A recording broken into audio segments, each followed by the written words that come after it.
Diddy, once a symbol of success and wealth in the music industry, has now become the center of one of the most shocking scandals in recent years. His life flipped upside down from luxury parties and fame to courtroom battles and prison cells. Everyone is asking the same question: how did this empire collapse so fast? In this video, we'll break down what really happened, the charges against Diddy, the surprising court decisions, and even his mysterious connection to former US President Donald Trump. Diddy was facing 5 major charges, including assault, extortion, human trafficking, and exploitation of artists. In the most recent trial, only 2 charges were confirmed: moving people across states for illegal purposes, a serious case involving his ex-girlfriend, and abuse of power. The other 3 charges, including organized crime and sex trafficking, were dropped, shocking many people who believed the evidence was strong. This led to a lot of speculation. Some believe there's powerful influence behind the scenes protecting Diddy,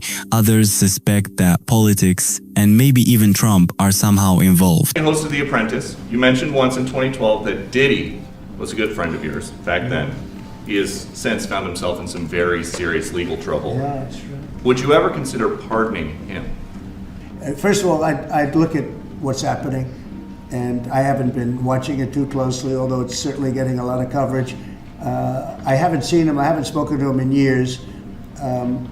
He used to really like me a lot, but I think when I ran for politics, that relationship busted up from what I read. I don't know, he didn't tell me that, but I'd read some little bit nasty statements in the paper all of a sudden, you know. It's different. You become a much different person when you run for politics and you do what's right.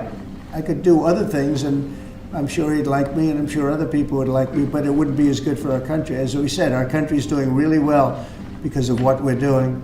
So it's not a popularity contest. So, I don't know, I would certainly look at the facts.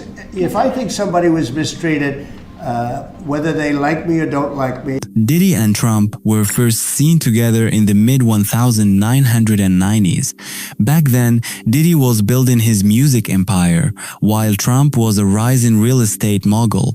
They were often spotted at high-end events and VIP parties in New York City. Their friendship was well known, though some say it was more about appearances than a deep personal bond. Today, Diddy has one of the strongest legal teams in America. His lead lawyer, Mark Agnifilo, is famous for winning high-profile cases and rarely loses. This team managed to reduce what could have been a 20-year sentence to just a few years, or possibly even less. Right now, Diddy is being held at a federal detention center in Brooklyn, waiting for his next court date on October 3rd. Depending on how that trial goes, he could either walk free in a few years or face more serious consequences. Meanwhile, many artists and former friends who testified against him are reportedly living in fear. If Diddy gets out, there's a real chance he'll seek revenge against those who turned on him. For now, the world is watching closely. Will Diddy make a comeback and return to the spotlight? Or is this truly the end of his empire?